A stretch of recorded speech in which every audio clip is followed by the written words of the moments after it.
Zdravotná sestra požiada pacienta, aby sa pred vyšetrením lekárom vyzliekol a obliekol si plášť. Pred vami? Spýtal sa nesmelo. Sestrička povedala, nebojte sa, videla som už veľa nahých tiel. Pacient odpovedal, nie také ako je to moje. Pri pohľade na moje nahé telo by ste zomreli od smiechu.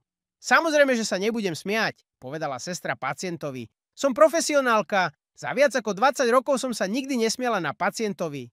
Dobre teda, povedal pacient a pomaly sa vyzliekol. Najprv si rozopol košeľu, vyzliekol nohavice a s povzdychom si stiahol spodnú bielizeň. Pred sestričkou stálo obrovské nahé mužské telo s najmenším mužským orgánom, aký kedy sestrička videla. Dĺžkou a šírkou bol takmer totožný s batériou typu AA.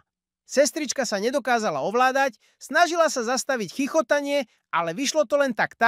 Keď si uvedomila, že sa smeje, cítila sa veľmi zlé, že sa smeje na pacientových intimných partiách a ovládla sa, ako najlepšie vedela.